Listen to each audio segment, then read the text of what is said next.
साथियों, जय भीम। नमस्कार। मैं वह बात कहने जा रहा हूँ जो शायद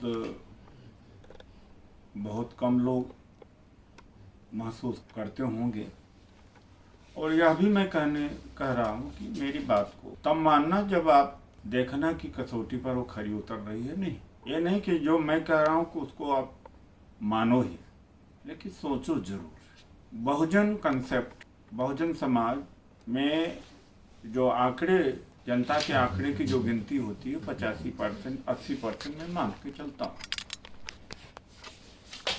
दलित हैं, आदिवासी हैं, पिछड़े हैं, महिलाओं को जोड़ लो चाहे जिस जाति की हैं, अल्पसंख्यक। तो अगर इतना बड़ा हम अपने अस्तित्व को या इतनी संख्या को दिखाकर के कोई चीज़ की प्राप्ति करने का उद्देश्य ठान लें तो संभव होता प्रतीत होता है, और यह हुआ और गलत भी नहीं। लेकिन सच्चाई भी ध्यान में रखना चाहिए। किसी आदमी के पास 2 कमरे का पक्का मकान है, अगर उसे सपना दिखा दिया जाए कि वो तो एकड़ में बंगलो के लिए लड़ो, उसके लिए सोचो, तो धीरे धीरे वो दो कमरे का जो मकान है उसकी रखवाली और देखभाल भूल भी सकता है, सपने देखेगा। अच्छा, सपना देखना भी बुरा नहीं। अब मैं आता हूं धरातल पर कि हम 85%, 80% बहुजन हैं, हम देने वाले बनना चाहते हैं। तो उसमें अब आते हैं दलित समाज, उसमें कितना है? उसकी 16% आबादी है, हजारों जातियों में बटा हुआ है। अच्छा, जब बहुजन आंदोलन में कहा गया कि सब लोग अपनी जाति को इकट्ठा करो, तो उसमें आगे जातियों के संगठन खड़े हो गए और बैकवर्ड में भी खड़े हो गए। एक भाव आया, कई तमाम जातियों में भाव आया। अच्छा, वो सब मिल करके अगर कोई अंजाम देते तो बात ही कुछ थी, और फिर तो बहुत ही अच्छी बात थी। लेकिन एक समय ऐसा आया या धीरे धीरे कि वो सब जातियां जिनको कहा गया था कि तुम अपनी जाति को इकट्ठा करो, तुम अपनी जाति को, तुम अपनी जाति को, तो जिसकी जितनी संख्या भारी उसकी उतनी भागीदारी, और बिखरते चले गए। मान लो वो भी एक स्वाभाविक प्रक्रिया थी, गलत हुआ। लेकिन जो हमारे पास था, जो हम 2 कमरे के मकान में थे, उसको तो टूटने नहीं देना चाहिए था जब तक कि बड़ा नहीं बन जाता। बड़े का सपना देखो, लेकिन जो 2 कमरे के मकान में हम रह रहे थे, जिसके छत के नीचे हम रह रहे थे, उसको टूटने नहीं देना चाहिए था, लूटने नहीं देना चाहिए था। ये तो नेतृत्व की समझ होनी चाहिए थी। लेकिन बात तो हो जाती व्यवहारिक। अब इनको उछालना था। जैसे भारतीय जनता पार्टी सरकार आई, कहा कि 800 साल के बाद हिंदुओं का राज आया, अब सब उसी में मस्त है। बेरोजगार हो गए, शिक्षा के दरवाजे बंद हो गए, डेमोक्रेसी खतरे में आ गई, सारी संस्थाएं खत्म हो गई, लेकिन बस उसी में है, अरे हमारे हिंदुओं का राज आया। वैसे हमारे यहाँ इस तरह से हुआ। अच्छा, दलितों में भी 16% में किसी जाति के आधा प्रतिशत आबादी, किसी के 2, किसी के 3, किसी के 4, किसी के 5। अब वो जातियां बिखर गई, तो कुल मिलाकर कोई आधा % का नेता होता, कोई 2% का, कोई 3% का, कोई 5% का होता। इससे ज्यादा का नेता कोई नहीं होता। नहीं है गारंटी के बाद, ये सच्चाई है। इस पर जरा सोचना, अगर गलत कह रहा हूं, आंख खोलना। अब इतने से तुम सत्ता ले लोगे, और बैकवर्ड कहाँ गए? बैकवर्ड आने वाले हैं। भारतीय समाज में अभी 25, 50, 100 साल तक दलितों को मानसिक रूप से कोई या दलित नेतृत्व को स्वीकार करने वाला नहीं है, अल्पसंख्यक भी नहीं स्वीकार करने वाला है।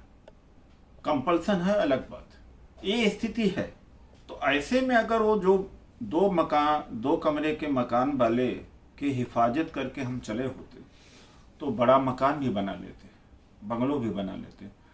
रिजर्वेशन था, आरक्षण था, या खाली पदों के ऊपर भर्ती हम और मांग करते, वाइस चांसलर चाहिए और हमें चाहिए हेड ऑफ डिपार्टमेंट चाहिए, सेक्रेटरी चाहिए, हमें जजेस चाहिए, हमें और स्पेशल कंपोनेंट लाखों करोड़ का जो पैसा है वो चाहिए, उसको लागू करने देना चाहिए। अगर ये सब कर लिया होता तो सशक्त होते चले जाते। अच्छा, किस बूते पर आपने किया? बाबा साहब ने कहा जाति निषेध, यहाँ तो जातियों का संगठन खड़ा कर दिया गया। हम सवर्णों को गाली देते कि ब्राह्मण है, क्षत्रिय हैं, वैश्य है, या दूसरे लोग हमारे साथ भेदभाव करते हैं, जात पात करते हैं। हमने जाति छोड़ी है क्या? बेटी का रिश्ता जोड़ा है क्या? जातियों के संगठन और बढ़े, चाहे सामाजिक हो, चाहे राजनीतिक हो, और चाहे एनजीओ। आप उठा करके किसी भी एनजीओ, सामाजिक एवं राजनीतिक संगठन के पदाधिकारियों की लिस्ट आप देख लीजिए तो आप पाएंगे कि 70% उसी के बिरादरी के लोग। तो जो ये बहुजन कंसेप्ट है, मैं इसके खिलाफ नहीं हूँ। मैं चाहता यह हूँ कि आप सच्चाई को देखो। हम जैसे परिसंघ है, हमने 5 आरक्षण विरोधी आदेशों के खिलाफ में संघर्ष किया, 3 संवैधानिक संशोधन कराया, आरक्षण बचा, लोकपाल बिल में आरक्षण, और पिछड़ों के लिए भी हम लड़े, निजी क्षेत्र में आरक्षण के लिए संसद में बिल पेश किया। बाबा साहब ठीक इसी आधार पर एक अधिकार के लिए संघर्ष करते थे, एक अधिकार के लिए। हम भी एक अधिकार के लिए संघर्ष करते कि सुप्रीम कोर्ट में चाहिए हमारा गवर्नर चाहिए, आरबीआई में हमारा आदमी चाहिए, या हमें निजी क्षेत्र में आरक्षण चाहिए, या हमारे बैंक होना चाहिए, लोन हमें मिलना चाहिए। तो ये पॉसिबल था और इसी रास्ते हम ऊपर आए हैं। 90 के पहले के सारे अधिकार हैं जितने हैं, लेकिन उसका हमने त्याग कर दिया। हमने मांगा ही नहीं, हम भावनाओं में बह गए। हमारी शक्ति कुल मिला के 2-3%, 4%, 5% ही है धरातल पर। अगर मैं गलत कह रहा हूँ सोच लेना। आपके बगल में अगर पासी है और धोबी है, खटीक है, जाटव है, चमार है, धरकार है, कितने संबंध जुड़ पाया है। गांव की बात मैं कह रहा हूँ, पढ़ा लिखे की बात नहीं। जस के तस सभी व्यवस्था बनी पड़ी हुई है एक दूसरे को नीचा दिखाने का।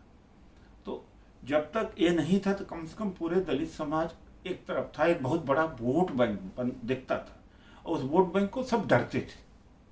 90 के बाद वो वोट बैंक टूटता गया, तो आज हमारी हालतें हो गई। तो ये सोचने की आवश्यकता है कि ये जो बहुजन कंसेप्ट, ये इमोशन में या भावना में जिंदगी नहीं जी जा सकती, बहुत दिनों तक भागीदारी नहीं प्राप्त की जा सकती। यही मैं आपसे एक छोटा सा विचार को शेयर करना चाहता हूँ। और धन्यवाद। पिछड़े जुड़े अच्छी बात है, अल्पसंख्यक जुड़े अच्छी बात है, प्रयास रहना चाहिए। लेकिन याद रखना, जो 2 कमरे थे उसमें 3 करना चाहिए था, 4 करना चाहिए था, 5 करना चाहिए था, 6 करना चाहिए। ये नहीं कि वो टूट जाए, हमें उसकी परवाह ही नहीं है, वो हम सड़क पर आ जाए। हालत लगभग यही हो गई है। धन्यवाद।